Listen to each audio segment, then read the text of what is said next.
बिस्मिल्लाहिर्रहमानिर्रहीम। Advance accounting BCom 2 lecture number 2। Mister Mohammad Shefrid from City college.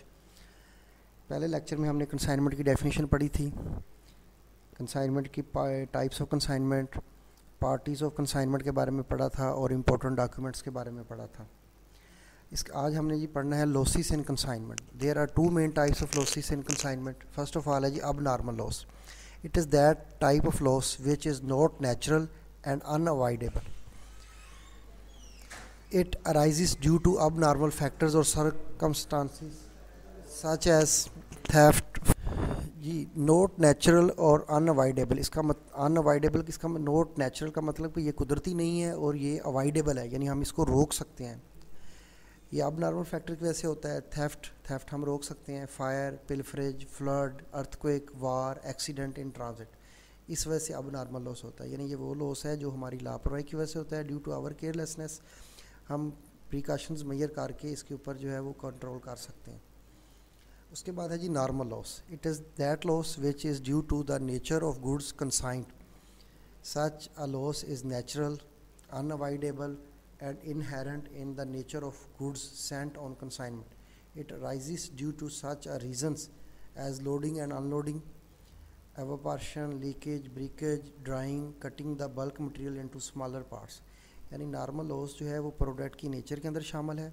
जैसे petrol है वो उड़ेगा, जैसे कोयला है उसे अगर हम लोड अनलोड करेंगे तो वो डस्ट में कन्वर्ट होगा, यानी जिसे हम रोक नहीं सकते, अनअवॉइडेबल है, तो वो नॉर्मल लॉस है। इसके बाद है जी commission in consignments. Consignee gets reward और remuneration in the form of commission against his services from consignor. 3 types हैं जी कमीशन की कंसाइनमेंट में। Simple commission, del credere, overriding. Simple commission है जी just against sale services provided by consignee to his consignor. It is calculated as per terms laid down by consignor. Usually this is fixed percentage on total sale. Simple commission just against sale services है जी। Del credit, it is an extra commission allowed to consignee on his granting the realization of debts in full in connection with the credit sale. यानी ये total sale पे भी हमें लेना होता है, credit पे भी बाज़ टाइम कहता है। तो ये जो कमीशन है ये इसका मतलब ये है कि कंसाइनी रिस्पॉन्सिबल है कि वो पेमेंट की रिकवरी भी करवा के देगा। अगर पैसे नहीं मिलेंगे तो वो बैड डेट्स लॉस कंसाइनी को बेयर करना पड़ेगा, कंसाइनर को नहीं। Overriding है जी in order to give further incentive in case of sales exceed a specified amount और some time introducing a new type of product. It is calculated on total sale. 3 types of commission है जी, simple, del credit और overriding. Simple just against sale service.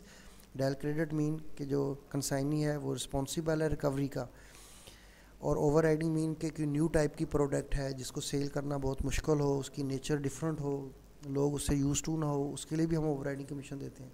और बास time sales exceed specified amount. हमने कहा जी ये एक unit है, ये आपने 2500 का सेल करना है और वो इसे 3500 का सेल कर देता है। 1000 जो उसने एक्स्ट्रा रियलाइज़ कराया है हम इसके ऊपर उसे मज़ीद कमीशन दे देते हैं, तो इसे ओवरराइडिंग कमीशन कहते हैं। या ये भी कह सकते हैं कोई भी सिंपल को ऑर्डिनरी भी कहते हैं, नॉर्मल कमीशन भी कहते हैं, और डेल क्रेडिट। इन दोनों कमीशनों के बाद जो भी उससे इजाफी रकम किसी भी मद में दी जाती है उसे हम ओवरराइडिंग कमीशन ही कहेंगे। Thank you very much.